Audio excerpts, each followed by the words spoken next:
प्रवेश करने का प्रयास कर रहे हैं। हम संसार कहते हैं, जो हमें आकर्षित कर रहा है या हम आकर्षित होके उस चक्र में बार बार हमारा मन है, हमारा जीवन है, दुखमय होने की प्रक्रिया में चला जाता है या हम ले जाते हैं। और दूसरा चक्र जो है, जिसे हम धम्म चक्र कहते हैं, सत्य का चक्र कहते हैं, जिसे हम त्रिरत्न की ऊर्जा कहते हैं। तो त्रिरत्न की जो ऊर्जा है, जिसे हम शरण गमन कहते हैं, तो शरण गमन एक ऐसा चक्र है जो ऊर्ध्वगामी की तरफ हमें आकर्षित करता है। तो एक संसार का भवचक्र और दूसरा शरण गमन, जिसमें बुद्ध धम्म संघ है, वो संसार से विपरीत चक्र है, विपरीत ऊर्जा है, ऊर्ध्वगामी की तरफ ले जाने वाली ऊर्जा है, विमुक्ति की तरफ ले जाने वाली ऊर्जा है, या दुख से संपूर्ण मुक्त करने वाली ऊर्जा है। और ऊर्जा के रूप में हमें अपने जीवन को देखते आना और देखने का प्रयास करना बहुत ही ज़रूरी है। उन लोगों के लिए जो लोग थोड़े लंबे समय से धम्म के संपर्क में, ऊर्जा के स्वरूप को देखना, ये बहुत ही जो बिगिनर्स है या जो बहुत ही कम समय से धम्म के संपर्क में है, तो शायद उनको समझना और देखना बड़ा मुश्किल होगा। जैसे कि कोई विद्यार्थी अपने अभ्यास में आगे जाता है, फिर वो साइंस का अभ्यास हो या केमिस्ट्री, फिजिक्स, बायोलॉजी का, तो उसको उस साइंस की ऊर्जा के स्वरूप के बारे में उतना जानकारी उनको पता होना कठिन हो जाता है। लेकिन धीरे धीरे जैसा वो अभ्यास करता है, सूत्रों का अभ्यास करता है, केमिकल्स का अभ्यास करता है, और जब वो प्रयोगशाला में जाके उस ऊर्जा को महसूस करता है, जिसे हम अलग अलग केमिकल्स कहते हैं, गैसेस कहते हैं, या उसके भीतर जो ऊर्जा कार्य करती है, तो ऊर्जा के जब संपर्क में आता है, तब उसको पता चलता है कि ये कितना स्फोटक है, कितना उपयोगी है, कितना हानिकारक है, कितना कल्याणकारी है या उपयोगी है, और कैसे जो हानिकारक ऊर्जा को भी कैसे रूपांतरित किया जाता है। तो ये प्रयोग करने से ही हमें पता चलता है, और मुझे लगता है कि हम काफ़ी लंबे समय से प्रयोग कर रहे हैं।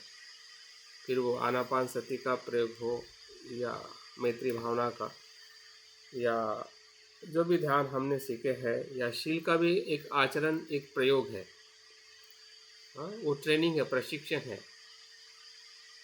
या जो भी हम अभ्यास कर रहे हैं, या अपने संसार में जो हमें अनुभव मिले हैं,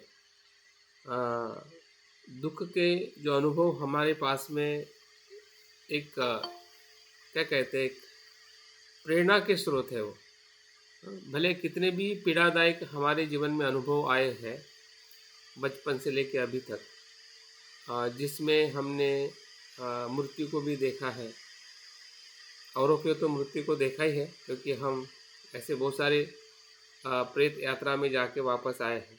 लेकिन हमने स्वयं के मृत्यु को भी कहीं ना कहीं अनुभव किया है, जब हम ज़्यादा बीमार पड़े होंगे या कोई एक्सीडेंटल कोई चीज़ें हुई होगी, जैसे कि अभी कोरोना का एक अपना प्रकोप आया। तो ऐसी बहुत सारी, जैसे कि भूकंप के संपर्क में हम अनेकों बार आए हैं। हाँ, जैसे कि मैं अपनी बात करता हूँ, तो गुजरात में जो भुज में जो भूकंप आया था, तब हम वहीं पर थे और हमने देखा कि मृत्यु क्या होती है, क्योंकि हमारे बहुत ही पास से वो चीज़ें हो रही थी, और हमें उसका अनुभव हो रहा था कि अभी अस्तित्व किसी भी क्षण में समाप्त हो सकता है। तो और राइट्स को भी हमने देखा, जो गोधरा कांड के बाद जो हिंदू मुस्लिम के बीच में जो तनाव हुआ था, तो हमने खुद अपनी आंखों के सामने मरते हुए लोगों को देखा, और हम उस परिस्थिति में रहे हैं जिस परिस्थिति में ऐसे कुछ बातें हो रही थी। तो मृत्यु को भले दुख की पीड़ा को हमने औरों के शरीर के मृत्यु में देखा, लेकिन हमारे जीवन में भी ऐसी घटनाओं को हमने देखा होगा, जिसको हम मृत्यु कहते हैं, बीमारी कहते हैं, या किसी के वियोग में जाना, या कोई हमारा पास का व्यक्ति हमारे साथ में से गुजर जाना, या मृत्यु होना, या हमसे वियोग होना। हाँ, और जो पीड़ा मानसिक पीड़ा हो या शारीरिक जो दुख हो, उस सभी दुखों के से हम गुजर चुके हैं या गुजर भी रहे हैं। तो ऐसा हम नहीं कह सकते कि हमें संसार के दुखों का अनुभव नहीं है। और संसार का दुख का अनुभव ही सबसे बड़ी ऊर्जा है, जो ऊर्जा हमें ऊर्ध्वगामी शरणगमन की तरफ, जो शरणगमन हमारा सांसारिक शरणगमन हम इतने लंबे समय से, जो बार बार संसार में आने का कारण वही है कि हमारा सांसारिक शरणगमन को हमने प्राथमिकता दी है। वो हमारी जो अज्ञान के कारण या ऐसा कह सकते हैं कि नासमझी के कारण हमारी जो बार बार भूल हो चुकी है, और अभी भी उसी भूल के भीतर हम, अज्ञान के भीतर हम जन्म ले चुके हैं और जी भी रहे हैं। लेकिन हमें उसका एहसास हो रहा है कि ये जो जन्म और जन्म के साथ में मिली हुई जो दुख की जो विरासत है, या दुख का जो परिणाम जो है, वो मेरे ही अज्ञान और तृष्णा के कारण निर्माण हुआ था, अभी भी हुआ है। तो इसकी जो मुक्ति जो है वो बुद्ध धम्म संग में ही संभव है। या सही शरणगमन में, सही शरणगमन का दूसरा अर्थ यह है कि जीवन की जो सत्यता है या जीवन का जो अर्थ है, उद्देश्य है, उसको समर्पित होना मतलब शरणगमन करना। बुद्ध धम्म संग क्या है? उस जीवन की यथार्थता है, जिस जीवन से हम बाहर आना चाहते हैं। बुद्ध धम्म संग क्या है? संसार की वास्तविकता है, जिस संसार से वो मुक्त होने के लिए हमें एक ऐसे उद्देश्य को दिखाने के लिए, बताने के लिए, समझाने के लिए बुद्ध का जन्म होता है। बुद्ध का जन्म तृष्णा से नहीं, करुणा से होता है। और करुणा मतलब यही कि संसारिक जो लोग हैं या संसार से मुक्त या विमुक्त होने की जो प्रेरणा देने वाले बुद्ध, और उनकी शिक्षा धम्म, जिसमें हम शील, समाधि या प्रज्ञा का जो अभ्यास करते हुए आगे बढ़ते हैं, तो उसमें जो हमें अलग अलग प्रकार की शिक्षा लेकर हम अभी तक प्रयास कर रहे हैं, उसमें मंत्र की शिक्षा ये बहुत ही महत्वपूर्ण शिक्षा है। भले बुद्ध ने उस समय मंत्र के बारे में उतना गहरा या विस्तृत रूप में शिक्षा नहीं दी है, लेकिन कुछ न कुछ ऐसे उदाहरण है कि उस शिक्षा को बाद में हमारे ही बौद्ध आचार्यों ने 6ठी शताब्दी से लेकर 12वीं शताब्दी तक जो वज्रयान और मंत्रयान का जो विकास किया है, वो बुद्ध की ही उसी शिक्षा से उन्होंने एक अच्छे ढंग से उस समय के लोगों को, और आज भी अगर हम आधुनिक जगत में हम जो जीवन जी रहे हैं, तो हमारे पास में जो कुछ भी विरासत है, एक प्राचीन विरासत है जो बुद्ध से आई हुई है, और एक विज्ञान और टेक्नोलॉजी की विरासत है कि जो हमें कुछ बातें चैलेंजिंग लगती है कि क्या ये संभव है, ये हो सकता है, क्या ऐसा तर्क संगत है, विज्ञान संगत है। तो ये जो हमारी एक आज के मनुष्य की जो समझ है और उसमें आने वाली जो चुनौतियां हैं, वो हमें खास ध्यान में रखते हुए मंत्र के मार्ग का हमें अनुसरण करने की ज़रूरत है। अन्यथा अगर हम उस द्वंद्व में रहेंगे या हम अस्पष्ट रहेंगे, तो जो सत्य की जो खोज बुद्ध ने की है, और मंत्र के माध्यम से उस सत्यता के संपर्क में आने की जो संभावना है, उसको हम अगर तर्क वितर्क में ही रहेंगे या स्पष्टता में रहेंगे या उसकी जो गहराई नहीं समझ पाएंगे, तो हो सकता है कि वो मार्ग हमारे लिए इतना अनुकूल नहीं हो पाएगा या उससे हम लाभान्वित नहीं हो पाएंगे। तो इसलिए हमें इसके ऊपर बार बार चर्चा करनी चाहिए, इसके ऊपर हमने बार बार उसका अभ्यास करना चाहिए। भंते संरक्षित जी अपने जीवन के आखिरी पल में कहते हैं कि जो कुछ भी मैंने अभ्यास किया है या जो कुछ भी मेरा आचरण किया है वो सिर्फ एक मंत्र में समाविष्ट हो जाता है। अगर पूरे शिक्षा को या पूरे जीवन की जो कुछ भी यात्रा है और जो यात्रा हम एक ऊर्ध्वगामी की तरफ ले जाना चाहते हैं, तो जितना कम से कम शब्द हो, कम से कम आपके पास में जानकारी हो, जब तभी आप उस सत्य के भीतर जा सकते हैं, क्योंकि सत्य के भीतर हमें किसी जानकारी की ज़रूरत नहीं है। क्योंकि वो सत्य जो है उस सभी शब्दों से पर है जिसमें हम शरण गमन करना चाहते हैं। ना उसमें त्रिपिटक आएगा, ना शास्त्र आएगा, ना कोई शब्द आएगा। वो अशब्द है। जिस शरण गमन को हम कर रहे हैं ना, वो संसार के सभी प्रपंचों से मुक्त अनुभव है। तो ये प्रपंच जो हमने सांसारिक निर्माण किया है, और धर्म में भी हमने एक प्रपंच निर्माण किया है कि मैं शीलवान हूँ, मैं ये हूँ, मैं वो हूँ, मैं ये करता हूँ, मैं वो करता हूँ। धार्मिक स्तर पर भी हमने एक प्रपंच निर्माण किया है। तो उस प्रपंच से हम कभी भी उस सत्यता के भीतर नहीं जा सकते। तो एक तो संसार का प्रपंच रहा जो हमने संसारिक अस्तित्व को निर्माण किया, और हम एक धार्मिक भी बने या आध्यात्मिक जीवन के भीतर भी हमने एक प्रपंच निर्माण किया, क्योंकि वही मन यहाँ पे काम करता है। शुरुआत में सांसारिक ही मन ही यहाँ पे काम करता है, और हमें लगता है कि बहुत आध्यात्मिक हुए हैं। ये भ्रम से भी हमें थोड़े बाहर आने की कोशिश करनी है, तभी जाके हम मंत्र की जो क्षमता है और मंत्र का उपयोग है, ठीक है। अगर आप क्षमता को ही नहीं समझोगे तो उपयोग कैसे करोगे? अगर आपको यही पता नहीं है कि जो मंत्र जो है वो आपको एक क्षण में बुद्धत्व में लेके जा सकता है, इतनी पावर है मंत्र में, एक ही क्षण में। अगर आपको वही पता नहीं है तो फिर आप उसको इस्तेमाल कैसे करोगे? और स्पष्ट रहेगा, और तर्क में ही उसको देखोगे कि तर्क से वो संभव नहीं दिखाई दे रहा है, तो सत्य तर्क से पर है। तर्क की एक अपनी मर्यादा है, शब्दों की चिंतन की एक मर्यादा है, लेकिन अगर आप सत्य को चिंतन में ही ढूंढोगे, तर्क में ढूंढोगे, तो हम उस शरण गमन में प्रवेश नहीं कर सकते। तो मंत्र भंते कहते हैं कि वो बुद्धत्व का अनुभव है, बुद्धत्व का साक्षात्कार है, और बुद्धत्व को कैरी करता है।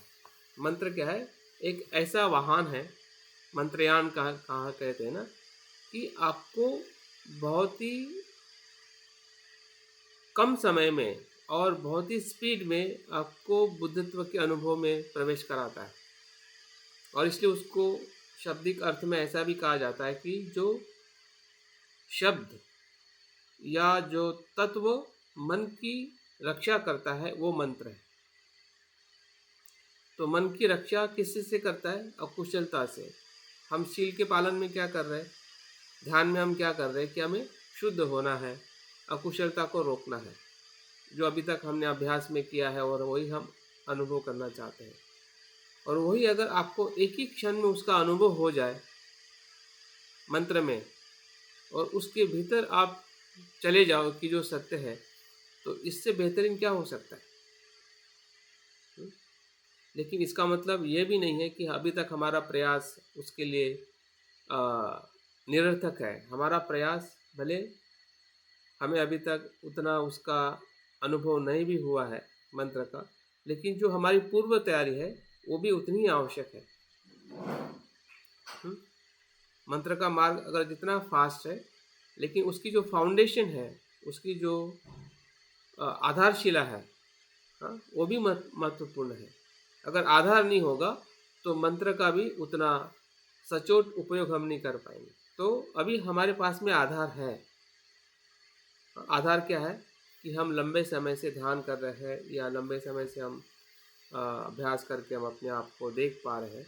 तो अभी हमने मंत्रों को ज़्यादा महत्व देते हुए उसकी जो ज़रूरत है और उसकी जो उपयोगिता है हुँ, उसको हमने इस्तेमाल करना चाहिए, ताकि हम अपनी पूरी जो अनुभूति की जो ऊर्जा है, हाँ, उस ऊर्जा को उस मंत्र के साथ हम प्रवेश करते हुए, हाँ, सत्य के उस स्वरूप में, हाँ, जिस सत्य की हमें खोज है या जिस सत्य को हम अपने अस्तित्व में या संपूर्ण अस्तित्व में, हाँ, मतलब जब हम अपने अस्तित्व में देखते हैं तो हमारे अस्तित्व में संपूर्णता आ जाती है।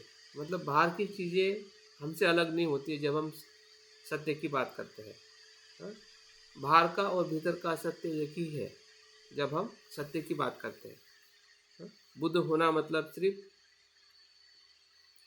खुद के भीतर ही बुद्धत्व नहीं होता है, वो बुद्धत्व बाहर भी अनुभव होने लगता है, हाँ?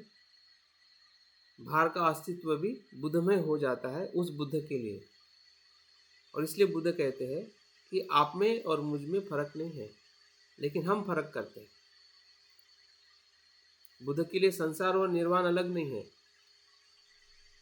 लेकिन हमारे लिए संसार और निर्वाण अलग है, क्योंकि अभी तक उस अवस्था में हम प्रवेश नहीं किए हैं।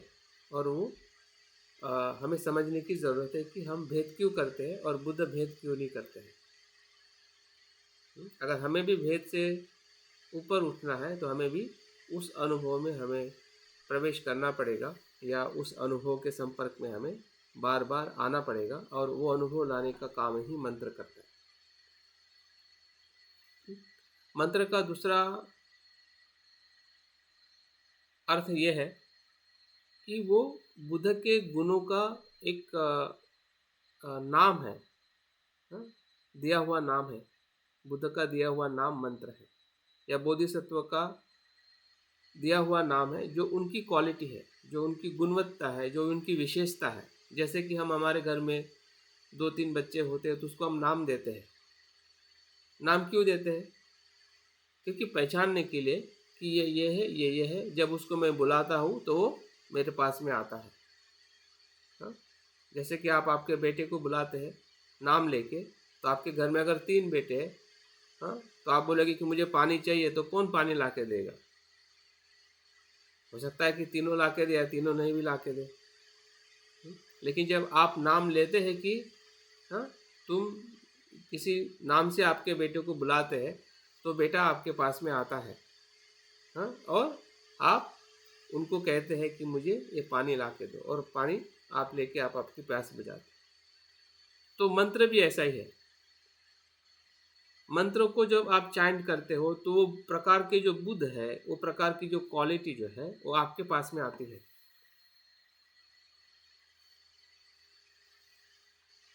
बुद्ध अवतरित होते हैं, जैसे कि आपका बेटा आपके पास में आता है, वैसे बुद्ध अवतरित होते हैं। क्योंकि बुद्ध कोई मतलब व्यक्ति नहीं है, बुद्ध जो है वो सत्यता का अनुभव है, सत्यता का स्वरूप है, हाँ, जो हमारे भीतर और हमारे आसपास ही उसका अस्तित्व है, या सभी अस्तित्व में उसका अस्तित्व है।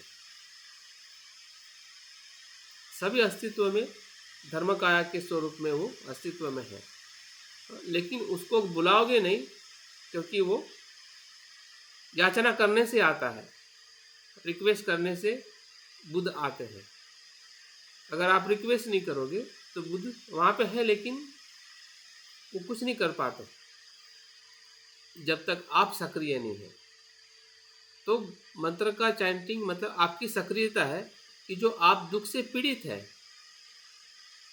संसार से पीड़ित है, रोग से पीड़ित है, भय से पीड़ित है, मृत्यु से पीड़ित है, हाँ, जो भी आपकी पीड़ा है, दर्द है, दुख है, समस्या है, हाँ, कुछ खालीपन है, जो कुछ भी आप आपके भीतर महसूस कर रहे हैं, उस अनुभव से आप बाहर आना चाहते हैं, उस चक्र से बाहर आना चाहते हैं, और इसलिए आप बुद्ध को बुला रहे हैं। और बुद्ध महाकारुणिक है, इसलिए बुद्ध आना है, क्योंकि उसका वो स्वभाव है। बुद्ध का वो स्वभाव है पीड़ा को देख के मदद करने के लिए आना। और पीड़ा और दुख का जितना हमें स्वयं को अनुभव हो के जब हम चाइंट करते हैं, ये सभी चाइंटिंग उसी दुख से बाहर आई है, क्योंकि वो संसार से मुक्त करने वाली ऊर्जा है, जिस ऊर्जा को हम बुद्ध कहते हैं।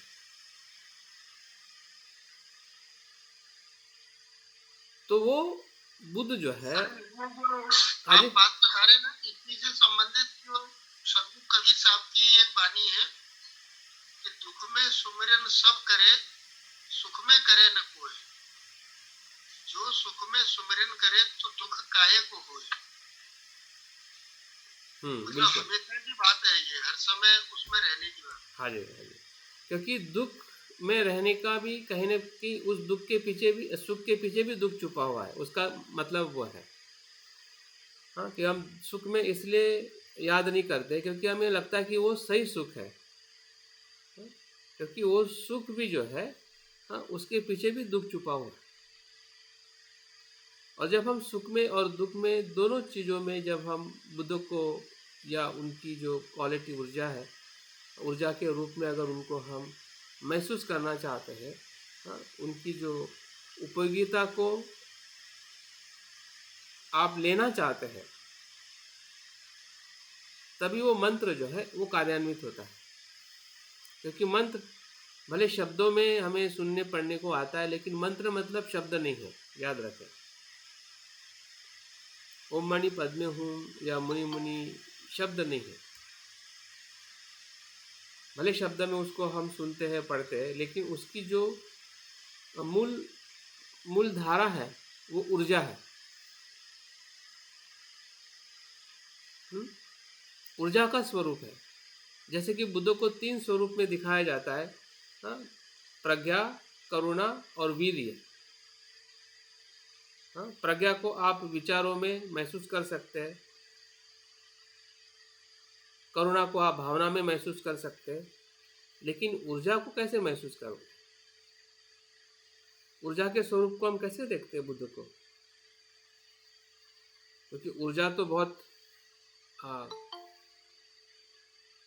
खतरनाक है। हम आग को हाथ में नहीं पकड़ सकते, ना पानी को पकड़ सकते, ना हवा को पकड़ सकते।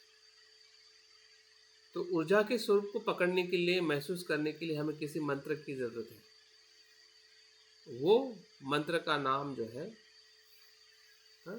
ऊर्जा का वो वाहक है।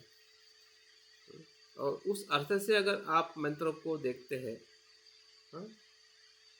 शब्दों में नहीं पकड़ना है। अगर शब्दों में पकड़ोगे तो आपको मंत्र नहीं, फिर वो संसारिक की ही चीज़ें हमें अनुभव हो सकती है, बुद्ध नहीं दिखाई देंगे। सर इसमें दोबारा रिपीट करिए, ये प्रज्ञा ज्ञान से और करुणा काय से? भावना। और वीर्य जो है ये ऊर्जा का स्वरूप है। और ऊर्जा के स्वरूप को महसूस करने का जो टेक्निक है या उपाय है वो मंत्र है। और इसलिए मंत्रों को सिर्फ शब्दों में रटना, जैसे कि हम कोई टेप रिकॉर्ड चल रहा है या कोई हम मंत्र पठन करते हैं, तो उसमें जब तक ऊर्जा के स्वरूप में उसको हम अपने आप को या अपने दुख को, ऊर्जा का मतलब ये है कि आप उस अस्तित्व को एक उस स्वरूप में देख रहे हैं। प्रवाहित स्वरूप में देखना मतलब ऊर्जा में देखना, अगर हम सीधे अर्थ में कहें। और उसी को हम शब्दों में देखते कि अनित्य रूप में देखना। अनित्य रूप में देखना ही एक प्रकार से ऊर्जा के रूप में देखना। शब्दों में आप अनित्य देखोगे तो अनित्य आपको समझ में नहीं आएगा कि अनित्यता क्या है, क्योंकि वो शब्द है। लेकिन उसी अनित्यता को जब आप प्रक्रिया के रूप में, प्रवाह के रूप में अपने भीतर आप किसी भी चीज़ को देखोगे, फिर वो हमारा रूप हो या वेदना हो, संज्ञा, संस्कार और विज्ञान हो, हाँ, तो निश्चित ही हमें उसको महसूस करने का अनुभव एक दूसरे डायमेंशन में चला जाएगा, दूसरे स्तर में चला जाएगा, और उस स्तर में जाने का हमारा समय हो चुका है। हमने उस समय उस स्तर पे लाने के लिए अपने आप को तैयार करने की ज़रूरत है, और यही बुद्धिज़्म का नया स्वरूप है जो बुद्ध ने धम्म का है, यही धम्म है। अगर ऊर्जा के स्वरूप को अगर हम नहीं समझते हैं तो धम्म जो है वो सांसारिक या सांस्कृतिक लेवल पे ही अस्तित्व में हमें दिखाई देगा, जो 6 इंद्रियों या व्यवहारिक जगत में।